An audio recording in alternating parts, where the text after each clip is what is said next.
오늘 우리에게 주시는 말씀은 신약성경 디모데후서 3장 14절에서 17절까지입니다. 성경 말씀 디모데후서 3장 14절에서 17절에 있는 말씀 함께 읽겠습니다. 그러나 너는 배우고 확실한 일에 거하라. 너는 내가 누구에게서 배운 것을 알며 또 어려서부터 성경을 알았나니 성경은 능히 너로 하여금 그리스도 예수 안에 있는 믿음으로 말미암아 구원에 이르는 지혜가 있게 하느니라. 모든 성경은 하나님의 감동으로 된 것으로 교훈과 책망과 바르게 함과 의로 교육하기에 유익하니 이는 하나님의 사람으로 온전하게 하며 모든 선한 일을 행할 능력을 갖추게 하려 함이라. 아멘. 우리 좌우 옆에 계신 분들하고 같이 인사 나누겠습니다. 사랑합니다. 사랑합니다. 사랑합니다. 다시 한번 할까요? 주의 은혜로 사시기 바랍니다. 아멘. 주님의 은혜가 우리 모두에게 함께 하시기를 소망합니다. 오늘은 성서 주일이에요. 저희가 성서 주일을 앞에 두고 서울에 다녀왔어요. 저희를 찾는 분들이 여러 분 계셔가지고 갑자기 없어져서 서울에 다녀왔는데요. 왜 다녀왔냐면 언젠가 제가 올 초에 우리 성도님들에게 뮤지컬 하나를 소개했잖아요. 그래서 우리 그 고3 학생들의 시험이 끝나면 청년들이랑 같이 갔으면 좋겠다 하고 미루다가 오늘이 마지막 날이거든요. 그래서 더 이상 안 될 것 같아서 금요일 날 저녁에 제 아내랑 이렇게 둘이 가서 더 북 성경에 된 사람들이라고 하는 뮤지컬을 보고 왔습니다. 이 뮤지컬은 마르틴 루터가 종교 개혁하기 100주년 한 100여 년 전에 영국에서 성경 말씀을 라틴어로 되어 있는 성경 말씀을 영어로 번역해 가지고 이제 보급을 하는 그러한 일들을 하는데 연극은 찍을 수가 없으니까 밖에서 그냥 저희들 찍었어요. 그러니까 이렇게 원래 이제 공연 같은 거 하면 사진으로 찍지 못하잖아요. 그래서 밖에서 찍었는데 거기에 등장하는 사람들이 오직 성경을이라고 하는 그런 말씀을 가지고 이제 성경을 번역하고 또 보급하는 그런 일을 했습니다. 이런 사람들을 가리켜서 뭐라고 하냐면 롤라드라고 하는데요. 이 사람들은 수군수군하는 사람들 뭐 그런 의미가 있어요. 그런데 당시에 로마 카톨릭 교회에서는 이 사람들을 이단으로 정죄하고 이 사람들은 마치도 독보스처럼 여기는 그러한 무리들이 이제 성경을 이렇게 나누고 증거하는 그러한 일을 했습니다. 이 롤라드가 활동하게 된 배경은 뭐냐면 영국의 그 카톨릭 신부였던 존 이클리프 이 사람이 이제 종교 개혁을 하기 시발점이 되는 사람 중에 한 사람인데요. 이 사람이 신부였지만 성경이 라틴어로 되어 있으니까 일반 평신도들이 성경을 읽는 일이 거의 불가능해요. 또 라틴어라고 하는 고전 언어가 특별한 공부한 사람들에게만 이렇게 전해지기 때문에 그래서 성경에 접근할 수 없고 또 당시에 로마 카톨릭 교회가 성경을 성경대로 가르친 것이 아니라 그 당시 교회 형편에 맞게 오역하는 그러한 일이 있게 되었어요. 대표적인 게 뭐냐면 면죄부. 면죄부 들어보셨죠? 그러니까 그 면죄부를 돈 주고 사면 이게 이제 메달처럼 되어 있는 또 뭐 종이로 되어 있는 것도 있는데 이게 연보하면 땡그랑 하고 떨어지면 죄가 있는 사람의 죄가 사해진다. 그리고 조상들의 죄도 그러니까 이 사람이 어떻게 살았든 간에 이 면죄부를 사가지고 땡그랑 하면 저 지옥 갈 사람이 천국 간다. 뭐 이렇게 해가지고 파니까 사람들이 어떻게 하겠어요? 사겠어요? 안 사겠어요? 사겠죠.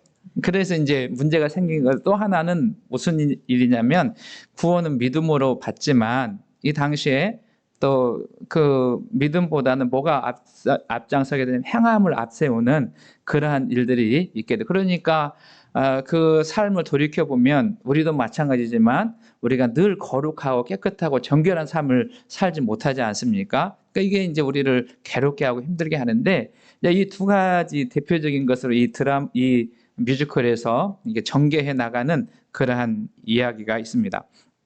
그래서 이클리프는 이 사제들의 전유물인 성경을 이렇게 이제 영어로 평민들이 알기 쉽게 번역해서 공급하는데, 이것을 이제 전하다가 들키거나 또 영어로 번역된 성경을 가지고 소유하고 있으면 어떻게 하냐면 발각되면 화형에 처하는, 그러니까 죽음이 있게 되는 그러한 상황에 직면하게 되지 않습니까? 그래서 수많은 사람들이 죽음을 맞이하게 되는데, 이래서 이제 사람들이 궁리를 했어요. 성경을 소유하고 있기만 해도 잡혀서 화형에 처하니까 어떻게 하냐면 이 롤라드라고 하는 사람들이 자기 이름을 버려요. 그러니까 여러분 다 이름 있죠?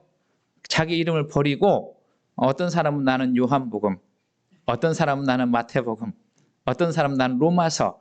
그러니까 자기 이름을 버리고 자기 이름 대신에 자기가 암송한 성경이 되는 거예요. 그래서 이 사람들이 거리나 사람들이 많이 모이는 곳에서 요한복음 듣고 싶다 하면 요한복음이 일어나서 성경 암송한 걸 쭉 이야기해 주는 거예요. 그러니까 로마서를 읽고 싶다 하면 로마서를 암송한 사람이 그 사람들에게 로마서를 쭉 이야기해 주는 거예요. 제가 저뿐만 아니라 그 조그마한 공연장에 수많은 다 꽉 찼는데 여기도 훌쩍훌쩍거리고 저도 눈물이 나고 또 이쪽에서도 거의 대부분 사람들이 그동안 우리가 성경 말씀을 너무나 가볍게 여겼구나, 소중히 여기지 않았구나, 그런 생각이기도 하고, 또 그 성경 말씀을 전하기 위해서 목숨까지도 내어놓고 증거하는 그들의 수고와 헌신이 오늘 우리들에게도 성경에 있게 하는, 또 이 사람들에 의해서 이제 루터가 종교 개혁을 하게 되고 성경을 번역해서 많은 사람들이 알게 하는 그런 일이 있게 되었다라고 하는 것을 이렇게 보게 되었습니다. 우리나라도 이런 비슷한 사람들이 있었어요. 알 수 있는지 잘 모르겠지만 우리나라도 처음부터 성경이 이렇게 선교사들보다 성경이 먼저 들어왔는데, 성경을 그 조선 한글로 번역해서 성경을 이제 사람들이 갖게 되는데, 이런 성경을 보급하는 사람들이 있었는데, 이 사람들이 누구냐면 권서 또는 권서인, 그렇게 말해요. 그러니까 옛날 조선시대에 이렇게 성경을 여자들은 머리에 미고 또 남자들은 어깨나 등에 이렇게 성경을, 한글로 된 성경을 가지고 보급하고 이걸 이제 일정한 금액을 받고 이렇게 판매하는 그러한 일들이 있게 되었습니다. 이 권서인 또는 권서는 어떤 말이냐, 원래 프랑스 불어인데요. 이 목이라고 하는 말과 그리고 어깨라고 하는 말이 이렇게 하나가 되어가지고 권서, 그렇게 되어 있는데, 이건 뭐냐면 목이나 어깨에 물건을 메고 물건을 파는 행인, 그런 행상인, 그런 의미가 있어요. 그러니까 권서들은 성경 말씀을 가지고 이 한글로 번역된 성경을 전국의 방방곡곡에 퍼져가면서 이 말씀을 보급하고 또 말씀을 가르치고 전하는 일종의 어떤 측면에서는 전도인의 역할을 감당했던 사람들입니다.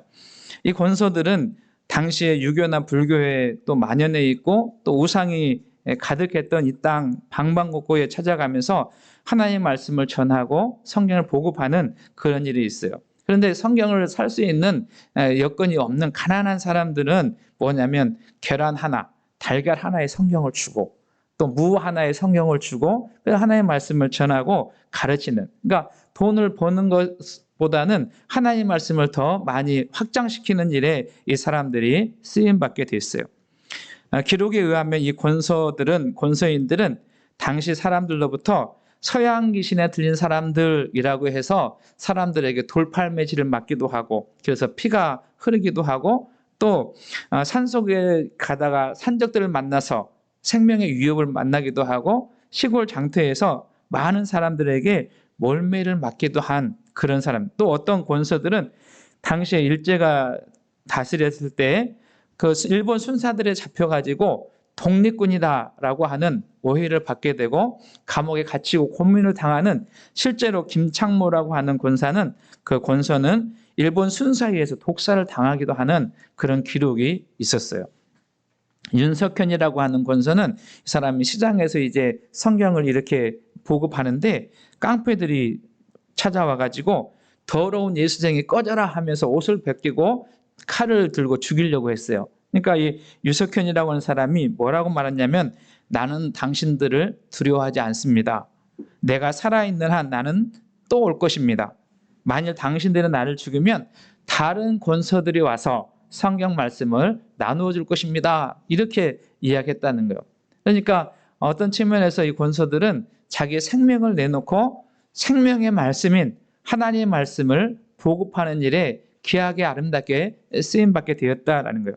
유성근이라고 하는 사람은, 이 사람은 마치 롤라드처럼 성경 말씀을 다 외웠다는 거예요. 그래서 사람들이 성경 말씀, 어떤 말씀을 듣고 싶다 하면은 그 성경 외운 말씀을 이렇게 가르쳐주고 증거하고 선포하는 그러한 역할을 했다라는 것입니다. 선교사 중에 그리어슨이라고 하는 선교사가 있는데요. 이 사람이 이런 표현을 했어요. 뭐라고 이야기했냐면, 권서들의 사역을 들어보면 마치 사도행전의 한 장을 읽는 것 같습니다. 이렇게 표현했다는 거예요. 그러니까 이 우리나라 이 조선 땅에 이 권서들이 사역했다고 하고 하나님의 말씀 보급했다고 하는 것이 참 귀하고 귀한 그러한 일이지 않겠습니까?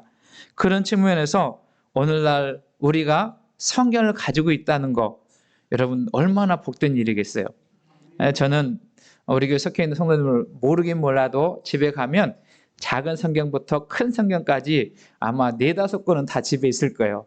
이제 덮여놨던 성경을 펼 수 있기를 소망합니다. 성경 읽기를 시작하시는 우리 모두가 되시기를 주님의 이름으로 축복합니다. 오늘은 성서주일이에요. 성서주일은 성경에 기록되어 있는 주일은 아닙니다. 이 성서주일이 언제 생겨났냐면 1800년 영국에서 메리 존스라고 하는 여자아이가, 지금은 이제 성경이 우리가 뭐 늘 보급 잘 되었기 때문에 그러지만 1800년대 영국도 성경이 많이 보급되지 않았어요. 그래서 일주일에 한 번씩 교회 가면 성경을 읽을 수 있는 기회가 교회에서밖에 없는 거예요. 그래서 이 메리 존스라고 하는 소녀가 성경을 읽기 위해서 매주 교회를 가는데, 이제 성경 읽다 보니까 성경이 너무 재미있고 성경의 표현처럼 꿀성이처럼 단 말씀이 있어서 집에서 가지고 읽고 싶다라고 하는 그런 마음이 생겼어요. 근데 성경을 이제 구입을 해야 되는데, 이 사람이 성경을 구입하기 위해서 어떻게 하냐면 집에서 닭을 기르고 병아리를 키워 닭을 기르고 나무를 이렇게 내다 팔아가지고 성경을 살 수 있는 돈을 모아가지고 한 30km 정도 떨어진 그러한 교회에 그 찰스라고 하는 목사한테 가서 성경을 사려고 했는데 성경이 다 떨어지고 없다는 거예요. 그러니까 얼마나 낙심됐겠어요. 6년 동안 모았는데 돈을. 그러니까 6년 동안 성경 사기 위해서 병아리도 기르고 닭도 키우고 나무도 이렇게 내다 팔고 그래서 모았는데 성경 살 수 있는 기회가 되는 성경을 살 수 없으니까 얼마나 낙심됐겠어요. 그리고 울고 있으니까 이 찰스 목사님이 안타깝게 생각하면 자기 성경을 줬어요. 그리고 한 4년 후에 1804년 한 300명의 그런 동역자들을 모아가지고 뭘 만드느냐면 성서공회라고 하는 단체를 만들어요. 그래서 성서를 만들고 보급하는 일을 하고 성서를 이제 인쇄해서 이렇게 판매하는 그런 일을 하는데, 성서공회가 100주년이 되는 1904년에 100주년 기념하면서 매월 12월 5일을 성서주일이라 이렇게 명명을 하게 된 거예요. 그래서 성서주일이 생기게 됐죠. 우리나라는 언제 생겼냐면 1899년 5월 성령 강림 주일에 성서공회주일 이렇게 성경을 귀히 여기는 그런 모임이 있게 되고, 그 성서주일을 지켜오다가 1954년에 세계 교회와 함께 매년 12월 둘째 주일을 성서주일 이렇게 그래서 오늘날까지 이르게 됐어요. 그러니까 이거는 어떤 측면에서 성경에 기록되어 있는 절기는 아니지만 우리들에게 하나님이 주신 최고의 선물인 성경을 다시 생각하게 되고 그 성경 말씀이 우리들에게 어떠한 말씀인가, 또 이 말씀이 우리에게 어떠한 유익이 있는가, 이 말씀은 우리를 어디로 인도하는가에 대한 이해를 할 수 있는 중요한 절기이기 때문에 우리들을 지켜 나가고 있는 것이죠. 성경은 하나님의 말씀인 줄로 믿습니다. 성경은 살아있는 하나님의 말씀이에요. 그래서 이 말씀을 읽는 자는 회복되고, 이 말씀을 읽는 자는 살아나고, 이 말씀을 읽는 자는 꿈을 꾸게 되고, 이 말씀을 읽는 자는 하나님 나라를 바라보게 되는 그런 삶을 살아가게 됩니다. 이런 이 말씀을 읽고 붙드는 사람은 변화가 되어서 우리나라도 과거에 그런 일이 있었어요. 하나님 말씀이 증거되고 읽혀지니까 술주정뱅이가 변해서 집사님이 되시고, 그리고 술 파는 주막이 변해서 교회가 되고, 가정집에서 하나님의 교회가 시작되는 그런 일들이 있게 되고, 그리고 당시에 또 여성분들은 글에 많이 소외되어 있지만 그 여성분들이 글을 읽고 성경을 읽으면서 그리고 그 고난과 어려움과 역경들을 이겨내는 그런 삶을 살았던 것을 우리가 보게 됩니다. 성경이 내 손에 있다는 것, 성경 말씀을 자유롭게 읽게 됐다는 것, 또 성경 말씀을 쓸 수 있다는 것은 복 중에 복인 줄로 믿습니다. 우리 교회 그 멀리 계시는 박정장 원사님 그 가정에서는 우리 교회 홈페이지에 보면 매일 성경을 몇 장씩 써서 올리세요. 여러분 그렇게 성경을 가까이 하시고 그 성경 말씀을 읽으셔서 그 성경 말씀이 나에게 주신 은혜를 경험하시고 또 나에게 주신 위로를 경험하시고 그 성경 말씀을 통해서 새로운 삶을 살아가시는 저와 여러분 되시기를 주님의 이름으로 축원합니다. 말씀 속으로 가볼까요? 이 디모데후서는 바울 사도가 전도한, 그러니까 믿음으로 낳은 아들 디모데에게 두 번째서 보낸 편지입니다. 오늘 우리가 함께 읽은 이 편지 속에는 무슨 내용이 기록되어 있냐면 성경의 저자는 누구이고, 그리고 그 성경은 우리에게 어떤 의미가 있나, 그것을 가르쳐주고 있어요. 그러니까 성경의 저자는 바울 사도를 위해서 가르쳐주는 성경의 저자는 하나님이시고, 그 성경 말씀을 하나님께서 우리에게 주신 이유가 있다라고 오늘 본문에서 말씀을 하고 있는 것이죠. 먼저 디모데후서 3장 16절 말씀 읽으셨죠? 한번 같이 읽어보겠습니다. 시작. 모든 성경은 하나님의 감동으로 된 것으로. 여기 말씀에서 성경이 어떻게 되었나라고 하는 것을 기록해서 가르치죠. 여기 감동이라고 하는 말은 다른 성경에는 영감 이렇게 말해요. 그러니까 영적인 감흥을 받았다, 그런 의미가 있는 거죠. 이 감동이라고 하는 그 사전적인 의미는 뭐냐면 깊이 느껴 마음이 움직였다, 그렇게 말해요. 그러니까 영감을 받았다라고 하는 것은 하나님의 성령의 영감을 받아서 마음이 움직이고 그 말씀을 기록할 수 있게 되었다라고 하는 것을 이야기합니다. 하나님의 영감을 받은 약 40명의 기록자들이, 그러니까 성경의 기록자들은 약 40명 정도 되는 거예요. 모세를 비롯해서 다윗, 솔로몬, 바울, 이런 사람들 약 40명에 의해서 기록된 성경이 기간은 어느 정도 기간이냐, 약 1500년 동안 기록한 그러한 기간을 거쳐서 성경이 쓰여졌어요. 성경이 쓰여진 장소는 한 군데서 쓰인 것이 아니라 아시아나 또 유럽이나 아프리카 다양한 지역에서 쓰여지게 되었고, 이 성경을 기록한 기자들의 직업은 왕도 있었고 선지자도 있었고 또는 목자도 있었고 군인이나 시인도 있었다. 다양한 사람들이 성경을 기록했다는 거예요.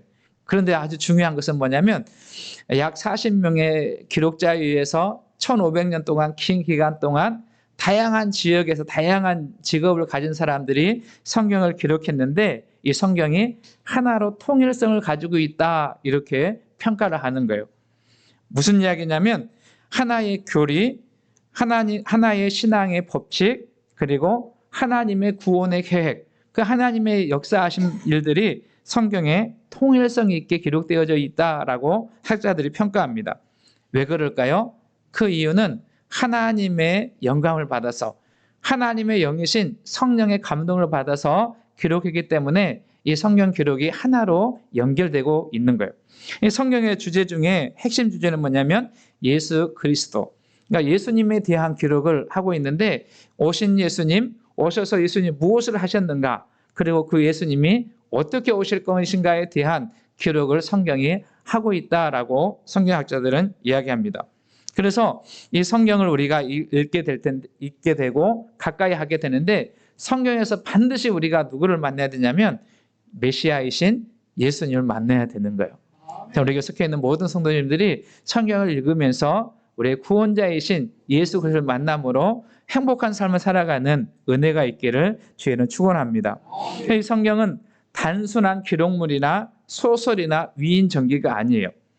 하나님의 영으로 감동을 입은 사람들이 정확무한 하나님의 말씀을 기록했는데 이 말씀은 과거에나 오늘이나 영원토록 변함없는 하나님의 말씀이요 생명의 말씀인 줄로 믿습니다. 이 말씀을 믿을 때 우리는 그 하나님의 위대하심과 하나님의 행하신 일들을 믿게 되고 그 하나님이 우리 삶 속에서 행하시게 될 일들도 믿는 그런 삶을 살아가고 이 말씀을 통해서 우리는 소망을 갖게 되는 것이죠. 성경을 옛날 이야기로 생각하는 사람도 있어요. 그건 옛날 이야기야. 옛날에 기록한 것이지 이렇게 생각하는 사람도 있는데 그것은 교회에 다니는 사람들에게도 이런 생각이 있어요. 여러분, 성경은 옛날 이야기나 신화로 끝이는 것이 아니라 지금도 살아있는 생명의 말씀인 줄로 믿습니다. 이렇게 이 말씀을 믿게 될 때 성경에서 기록한 그러한 놀라운 역사들이, 놀라운 하나님의 일들이 우리의 삶 속에서도 일어나게 되고 그 하나님의 행하신 일들을 간증할 수 있는 삶을 살아갈 수 있게 되는 거예요. 그래, 복 있는 사람은 어떤 사람인가 하면 이 약속의 말씀 또 예언의 말씀을 읽고 듣고 지켜 행하는 사람이 복이 있다라고 요한계시록에서는 말씀하지요. 우리는 성경의 저자가 하나님이신 것을 앞에서 살펴보았는데 그렇다면 하나님께서 이 성경을 우리들에게 주신 이유가 무엇일까? 오늘 두 가지만 본문 말씀에서 살펴볼 텐데요. 먼저 디모데후서 3장 15절 말씀 같이 읽어볼까요? 디모데 3장 15절 시작. 또 어려서부터 성경을 알았나니 성경은 능히 너로 하여금 그리스도 예수 안에 있는 믿음으로 말미암아 구원에 이르는 지혜가 있게 하느니라. 하나님께서 우리에게 성경을 주신 목적이 무엇이냐면 이유는 이 성경 말씀을 통해서 우리가 구원에 이르는 길을 알게 하신다. 구원에 이르는 지혜가 있게 하신다라고 말씀하시는 거예요. 구원에 이르는 길은 성경에서 우리들을 밝히 보여주고 있는데 죄인인 우리가 예수 그리스도를 알게 하고 그에게로 인도하는 그 일을 하는 것이 성경이에요. 지금 우리 교회가 새벽에 어디를 읽어가고 있냐면 갈라디아서를 읽어가고 돼요. 갈라디아서를 읽어보면 그 갈라디아서 말씀이 이 말씀 우리를 그리스도에게 인도한다라고 하는 표현이 있는 것을 보게 됩니다. 오늘 돌아가셔서 갈라디아서는 6장밖에 안 되니까 한번 읽어보셨으면 좋겠어요. 가끔 사람들은 우리 인생을 뭐라고 하냐면 망망대해를 항해하는 배에 비유해요. 그러니까 우리가 살아가는 세상의 삶의 현장이 마치도 배가 망망대해를 항해하는 것처럼 때로는 풍랑을 만나고 어려운 일을 만나고 앞길이 캄캄한 보이지 않는 칠흑과 같은 어두운 때를 지나갈 때가 있어요. 여러분 그때 가장 귀한 선물이 뭐냐면 등대예요. 그러니까 캄캄한 밤 저기에서 등대빛이 비치면 그 빛을 따라가게 되면 어디로 가게 돼요? 무치로 가게 돼요. 여러분 우리도 마찬가지요. 하나님의 말씀이 캄캄한 인생길을 걸어갈 때 어디로 가야 될지 모를 때 그 하나님의 말씀이 빛이 되고 등불이 되어서 우리를 생명으로 인도하는 영원한 천국으로 인도하는 줄로 믿습니다. 이 말씀을 우리가 가까이 해야 하는 이유죠. 그래서 시편 기자는 시편 119편 105절에서 주의 말씀은 내 발의 등이요 내 길의 빛이니이다 이렇게 노래하고 있는 것입니다. 여러분 하나님의 말씀이 저와 여러분들에게 가는 길에 등불이 되고 빛이 되는 은혜가 있기를 소망합니다. 그래서 이 말씀을 따라가야 되는 거예요. 요즘에는 내비게이션 있잖아요. 자동차마다 다 내비게이션이 있는데 이 내비게이션이 우리는 모르는 길도 얼마나 똑똑하게 잘 알려줘요. 그래서 그 길을 따라가게 되면 목적지에 이르듯이 가끔 제가 제 아내한테 혼날 때가 있어요. 내비게이션을 왜 켜놓고 따라가지 않냐고. 그러면 막 내비게이션이 길을 잘 못 가면 막 땡땡땡 하잖아요. 빨리 제대로 찾아가라. 그렇게 이야기하잖아요. 여러분, 하나님의 말씀이 그런 역할을 하는 줄로 믿습니다. 그런데 이 말씀이 우리들에게 구원의 길을 가르치는데 구원의 길을 가르치는 분이 누구시냐면 오직 한 분을 가르쳐요. 여러분, 이 말씀을 꼭 기억하시기 바랍니다. 구원으로 인도하는 이름은 누구밖에 없냐면 예수님밖에 없어요. 그러니까 우리 주변에서 다른 이름은 다 진짜다, 가짜다. 그렇게 믿으셨으면 좋겠어요. 그러니까 다른 이름은 다 가짜예요. 오직 누구만 진짜라고요? 예수님만. 여러분, 이 사실 하나만 여러분 믿고 살아도 우리 신앙이 흔들리지 않습니다. 요즘에는 수많은 이단들이 우리 주변에서 가짜 복음을 전해요. 진짜이신 예수님을 믿고 살아가는 저와 여러분 되시길 소망합니다. 베드로 사도는 사도행전 4장 12절에서 이렇게 말해요. 우리 같이 한번 읽어보겠습니다. 시작. 다른 이로서는 구원을 받을 수 없나니 천하 사람 중에 구원을 받을 만한 다른 이름을 우리에게 주신 일이 없음이라 하였더라. 또 요한 사도는 요한복음 20장 31절에서 이렇게 말합니다. 시작. 오직 이것을 기록함은 너희로 예수께서 하나님의 아들 그리스도이심을 믿게 하려 함이요 또 너희로 믿고 그 이름을 힘입어 생명을 얻게 하려 함이라. 그러니까 하나님께서 우리에게 성경을 주신 이유는 누구를 믿게 한다고요? 예수가 그리스도이심을 믿게 하고 그 믿음으로 말미암아 우리가 생명을 얻는, 영생을 얻는 복을 얻게 되었다라고 말씀합니다. 그러니까 하나님께서 우리에게 주신 좋은 선물 성경이 이 길을 가르쳐 주고 있는 것이죠. 두 번째는 이 말씀이 우리들에게 주신 이유는 뭐냐면 하나님의 사람으로 온전하게 하기 위해서 오늘 본문 말씀 디모데후서 3장 16절에서 17절 말씀에 보면 모든 성경은 하나님의 감동으로 된 것으로 교훈과 책망과 바르게 함과 의로 교육하기에 유익하니 이는 하나님의 사람으로 온전하게 하며 모든 선한 일을 행할 능력을 갖추게 하려 함이라 이렇게 기록하고 있습니다. 그러니까 성경은 우리에게 구원을 알려주는 구원의 길을 알려줄 뿐만 아니라 우리가 구원받은 사람으로 어떻게 살아가야 되는지 어떻게 온전한 사람으로 살아갈 수 있는가를 가르쳐주시는 하나님의 말씀이다라고 주께서 이야기하십니다. 저는 우리에게 속해 있는 모든 성도님들이 구원받은 것으로 끝나지 않고 구원받은 사람으로 하나님이 기뻐하시는 온전한 성도의 삶을 살아내는 은혜가 있기를 주님의 이름으로 축원합니다. 그래서 우리가 하나님의 말씀을 가까이 하고 하나님의 말씀을 잊게 되는 거예요. 예를 하나 들어보면 어린아이들이 태어나면 부모의 소망은 무엇이에요? 이 아이가 그 태어난 모습으로 머물러 있는 것이 아니라 1년이 지나고 2년이 지나고 3년이 지나면 성장하고 성숙되기를 원하는 것이 부모의 마음이지 않습니까? 우리 하나님도 마찬가지예요. 우리가 이 세상을 살아가면서 하나님의 자녀로 거룩하고 순결하고 성숙한 하나님의 자녀다운 삶을 살기를 원하신다라는 것입니다.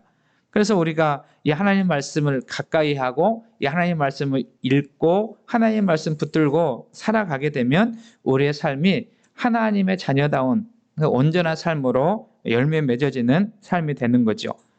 하나님의 사람을 온전하게 하려고 하나님께 우리에게 성경을 주셨는데 이 성경을 통해서 우리가 교훈을 받기도 하고 이 성경을 통해서 우리가 때로는 책망을 받기도 하고 성경을 통해서 의로운 삶이 어떤 건가 하나님이 기뻐하시는 삶을 알게 되는 거죠. 그래서 성경에 대한 다양한 표현들이 있어요. 어떤 분은 성경을 거울이다 이렇게 말해요. 여러분 거울 다 보셨죠? 오늘도 교회 오실 때 거울 보셨어요? 안 보셨어요? 저도 거울을 봤어요. 제가 요새 머리카락이 좀 많이 빠져가지고 어떻게 감출까 그렇게 거울 보기도 하고. 근데 거울을 보는 이유가 뭐예요? 우리가 잘못된 부분이나 잘 다듬어지지 않는 모습들 그 보이는 것이 아니겠습니까? 그러니까 말씀이 거울이라고 하는 것은 이 말씀이 우리의 실상을 보여주고 허물을 보여줘서 그것을 고칠 수 있도록, 또 어떤 분은 성경을 칼이다 또는 검이다 그렇게 말해요. 여러분, 검이 하는 역할이 뭐예요? 상처를 이렇게 잘라내는 그런 일들을 하지 않습니까? 그러니까 칼이 의사의 손에 이렇게 붙들게 되면 사람을 치료하는 그러한 역할을 감당하죠. 그래서 우리 아픈 부분이나 상처를 도려내는, 또 어떤 분은 성경을 방망이다 그렇게 이야기해요. 방망이가 이렇게 깨트리는 것처럼 우리의 견고한 마음, 이렇게 닫혀 있는 마음을 똑똑 깨트려서 옥토가 되게 하는. 또 어떤 분은 성경을 불이라 그렇게 말해요. 그래서 불이 우리의 죄악을 태우듯이 하나님의 말씀이 들려지고 믿어지게 되면 이러한 역할을 해서 우리가 점점 하나님의 사람으로, 온전한 하나님의 사람으로 다듬어지고 빚어져 가게 하는 역할을 하는 것이 하나님의 말씀이다라고 이야기하는 것이죠. 여러분, 말씀을 정리하면 성경은 개인이나 우리나라에게도 참 많은 복을 가져다 줬어요. 개인적으로 낙심하고 절망했던 사람들이 이 성경 말씀을 읽으면서 다시 꿈을 갖게 되고 소망을 갖게 되고 다시 일어나는 삶을 살아간가 하면, 또 우리나라에도 이 성경이 전파되고 또 여러 보급되면서 문명이 퇴출되고 글을 몰랐던 사람들이 글을 알게 되고, 또 꿈을 이뤘던 사람들이 꿈을 갖게 되고, 또 당시 우리나라 사람들 노름도 많이 하고 또 술에 많이 이렇게 중독되고, 그런 사람들에게 바른 삶과 절제하고 또 구별된 자의 삶을 살 수 있도록 하는 그러한 역할을 하게 되고, 이 성경을 통해서 또 여자분들이 어둡고 어려웠던 그런 삶을 살아갈 때 힘이 되고 고난을 견디게 하는 다양한 역할을 했던 것이 하나님의 말씀입니다. 여러분, 하나님의 말씀은 지금도 살아있고 운동력이 있는 능력의 말씀인 줄로 믿습니다. 이 말씀 붙들고 우리 삶의 빛이 되어주시고 우리 길을 인도해 주시는 이 말씀을 따라 하나님이 기뻐하시는 거룩한 자의 삶을 사는 우리 모두가 되시기를 소망합니다. 지금은 교회 절기로 대림절 기간을 지나가고 있어요. 말씀이 육신이 되어서 오신 분이 누구세요? 예수님이세요. 그 예수님을 사모하시고 그 예수님을 바라보시고 그 예수님과 동행하면서 하나님이 기뻐하시는 온전한 성숙한 그리스도의 삶을 살아내시는 우리 더함교회 공동체, 또 영상으로 예배하시는 모든 성도 되시기를 주님의 이름으로 축원합니다. 주께서 도와주실 줄로 믿습니다.